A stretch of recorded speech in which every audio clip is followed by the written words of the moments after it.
ಲಕ್ಷದ್ವೀಪದಲ್ಲಿ ಇವತ್ತೊಂದು 14ನೇ ದಿನ ನಾನು ಜೈ ಹನುಮಪ್ಪ ಅಂತೇಳಿ ರೆಡಿಯಾಗಿ ಹೊಂಟೆ. ಎಲ್ಲಿ ತೋರಿಸ್ತೇನೆ ಬನ್ನಿ. ಯಾವ ಥರ ಲಕ್ಷದ್ವೀಪದೊಳಗೆ ಏನು ಸಿಗುತ್ತೆ, ಏನಿಲ್ಲ ಎಲ್ಲ ತೋರಿಸ್ಬಿಡ್ತೇನೆ. ಆಗಿ ಹೋಗಬೇಕು. ಯಾಕಂದ್ರೆ ಡ್ರೈವರ್ ನಮಗೋಸ್ಕರ ವೇಟ್ ಮಾಡ್ತಿದ್ದಾನೆ. ನಾವು ಹುಚ್ಚೋಳ ಮಕ್ಳು ಇನ್ನೂ ಬರವಲ್ರಲ್ಪ ರೂಮ್ ಬಿಟ್ಟು ಅಂತೇಳಿ. ಇಲ್ಲಿಂದ ಅವ ನಮ್ಗೆ ಅಲ್ಲಿ ಬೋಟಲ್ಲಿ ಪಿಕಪ್ ಮಾಡ್ತಾನೆ. ಬೋಟಿಂದ ಮತ್ತು ನಾವು ಇನ್ನೊಂದು ಕಡೆ ಹೋಗಬೇಕು. ಇದರ ಹೆಸರು ಅಗತ್ಯ ಅಂತ. ನೆಕ್ಸ್ಟ್ ನಾವು ಹೋಗೋದು ಬಂಗಾರಮ್ ಅಂತೇಳಿ. ಇವಾಗ ಜಸ್ಟ್ ನಾನು ವೇಟ್ ಮಾಡ್ತಿದ್ದ ಕುಂತಿ. ಅವಂಗೂ ಬ್ಯಾಸರ ಆಗಿತ್ತು. ಹುಚ್ಚೋಳ ಮಕ್ಳು ಇನ್ನೂ ಬರಾತಿಲ್ಲ ಇವ್ರೆ ಅಂತೇಳಿ ಅವ ಫುಟ್ಬಾಲ್ ನೋಡ್ಕೊತ ಕುಂತಿದ್ದ. ಅವಂಗೂ ಟೈಮ್ ಪಾಸ್ ಆಗ್ಬೇಕಲ್ಲ ಅಂತೇಳಿ ಜಸ್ಟ್ ಸ್ಟಾರ್ಟ್ ಮಾಡಿದ ಹೊಂಟಿದ್ದೀವಿ. ನೋಡ್ತಿರಲ್ಲ ಇವೆಲ್ಲ ಕೋಕೋನಟ್ ಟ್ರೀಸ್. ಎಲ್ಲಿ ನೋಡ್ತಿಲ್ಲ ಕೋಕೋನಟ್ ಟ್ರೀಸ್ ಸಿಗುತ್ತೆ ನಿಮಗೆ. ಮತ್ತೇನಿಲ್ಲ, ಪ್ರಾಣಿ ಅನ್ನೋಕ್ಕೆ ಇದು ಆಡು ಮತ್ತು ಕೋಳಿ ಸಿಗುತ್ತೆ ಅಷ್ಟೇ. ಬಂದುಬಿಟ್ರೆ ಏನು ಕಾಗೆ ಇರಲ್ಲ ಇಲ್ಲಿ. ಮತ್ತು ಹಾವು ಇರೋಲ್ಲ, ನಾಯಿ ಇಲ್ಲ. ನಾಯಿನೂ ಇಲ್ಲ ಇಲ್ಲಿ. ನಾಯಿ ನೋಡೋಕ್ಕೂ ಸಿಗೋದಿಲ್ಲ ನಿಮಗೆ. ಮತ್ತು ಬೆಕ್ಕು ಸಿಗುತ್ತೆ. ಇವೆಲ್ಲ ಕೋಕೋನಟ್ ಟ್ರೀಸಿಂದನೇ ಯೂಸ್ ಮಾಡೋದು. ಇಲ್ಲಿ ಎಲೆಕ್ಟ್ರಿಕಲ್ ಪವರ್ ಬರೀ ಡೀಸೆಲಿಂದ ಮಾತ್ರ ಉತ್ಪತ್ತಿ ಆಗೋದು. ಸಿಕ್ಕಾಪಟ್ಟೆ ಡೀಸೆಲ್ ಬರುತ್ತೆ. ಇದು ಒಂಥರ ಇಲ್ಲಿ ಫೇಮಸ್. ಇದು ಏನಪ್ಪ ಅಂದ್ರೆ ಚಿಕ್ಕ ಚಿಕ್ಕ ಅಂಗಡಿಗಳಿದ್ದಾವೆ. ಇದು ಮೇನ್ ಸಿಟಿ ಅಂತ ಕರೀತಾರೆ ಇವ್ರು, ಮೆಜೆಸ್ಟಿಕ್ ಅಂತ. ನಮ್ಮ ಬೆಂಗಳೂರೊಳಗೆ ಮೆಜೆಸ್ಟಿಕ್ ಇದೆಯಲ್ಲ, ಆ ಥರ ಇದೊಂದು ಮೆಜೆಸ್ಟಿಕ್. ಅಲ್ಲಿ ನೋಡೋಕೆ ನಿಮ್ಗೆ ಸಿಗುತ್ತೆ ಒಂದು ಕೆನರಾ ಬ್ಯಾಂಕ್ ಅಷ್ಟೇ. ಮತ್ತು ಇಲ್ಲೊಂದು ಸ್ಮಾಲ್ದೊಂದು ಡಾಬಾ ಇದೆ, ತೋರಿಸ್ತಾನೆ ಬನ್ನಿ.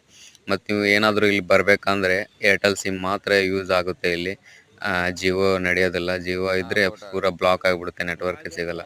ಇದೇ ನಾವು ಡೈಲಿ ಟೀ ಕುಡಿಯುವಂಥದ್ದು ಮತ್ತು ಊಟ ಮಾಡುವಂಥದ್ದು. ನಾವೆಲ್ಲ ಇಲ್ಲೇ ಊಟ ಮಾಡ್ತೇವೆ ಇದೇ ಡಾಬಾದಲ್ಲಿ. ನಾವು ಮಾತ್ರ ಡಾಬಾ ಅಂತ ಕರೆಯೋದು. ಆಮೇಲೆ ಒಂದು ಬ್ಲ್ಯಾಕ್ ಟೀ ತೊಗೊಂಡೆ, ಮಸ್ತ್ ಖಡಕ್ ಆಗಿತ್ತು, ಚೆನ್ನಾಗಿದೆ. ಎಲ್ಲ ಕೋಕೋನಟ್ ಆಯಿಲಿಂದನೇ ಅಡುಗೆ ಮಾಡೋದು ಇಲ್ಲೆಲ್ಲ. ನಮ್ಮ ದೋಸ್ತಿಗೆ ಮೀಟ್ ಆದೆ. ಎಲ್ಲ ನಮ್ಮ ಫ್ರೆಂಡ್ಸ್ ಸೇರಿ ಇವಾಗ ನಾವು ಇದಕ್ಕೆ ಹೋಗ್ಬೇಕು. ಏನಪ್ಪ ಅಂತಂದ್ರೆ ಇದೆ ನೋಡಿ ಹೋಟೆಲ್, ನೋಡ್ಕೊಂಬಿಡಿ.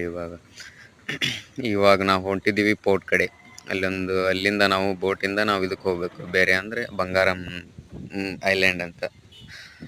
ಅಲ್ಲಿಗೆ ಹೋಗ್ಬೇಕು. ಇದು ಚೆನ್ನಾಗಿದೆ. ಇದೆಲ್ಲ ಬೀಚ್ ಸೈಡ್. ಫಂಕ್ಷನ್ ಏನಾದರೂ ಇದ್ದರೆ ನಡೀತಿದ್ರೆ ಎಲ್ಲ ನಡೆಯುತ್ತದೆ. ಇಲ್ಲಿ ಪಾಪ್ಯುಲೇಷನ್ ನಿಮಗೆ ಸಿಗುತ್ತೆ 7,000 ಮಾತ್ರ ಅಷ್ಟೇ. 7,000 ಅಷ್ಟೇ. ಇಲ್ಲಿ ಅದು ನೆಗೆಟಿವ್ ಲ್ಯಾಂಗ್ವೇಜ್ ಯಾವುದೋ ಒಂದು ಲ್ಯಾಂಗ್ವೇಜ್ ಮಾತಾಡ್ತಾರೆ ಅವರು. ಇದೆಲ್ಲ ಕೋರಲಿಂದನೇ ಆಗಿರೋದು. ಕೋರಲ್ ಅಂತ ಒಂದು ಇದರಿಂದನೇ ಆಗಿರೋದು ಇದೆಲ್ಲ ಐಲ್ಯಾಂಡ್.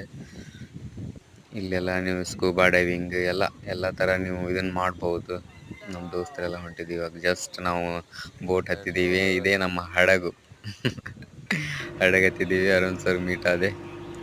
ಎಲ್ಲ ನಮ್ಮ ಫ್ರೆಂಡ್ಸ್ ಎಲ್ಲ ಕುಂತಿದ್ರು. ಹಡಗು ಸ್ಟಾರ್ಟ್ ಆಯಿತು. ಇಷ್ಟೇ ಕಾಣೋದು ನಾವು, ಚಿಕ್ಕದಾಗಿ ಕಾಣ್ತದಲ್ಲ ಇದೇ ಐಲ್ಯಾಂಡ್. ಇಷ್ಟರಿಂದ ಎಷ್ಟು ಬರೀ 7 ಕಿಲೋಮೀಟ್ರ್ ಒಳಗೆ ನೀವು ಎಷ್ಟು ಅಡ್ಡಾಡ್ಬೋದು. 7 ಕಿಲೋಮೀಟ್ರ್ ಒಳಗೆ ಎಲ್ಲಿ ಬೇಕಾದಲ್ಲಿ.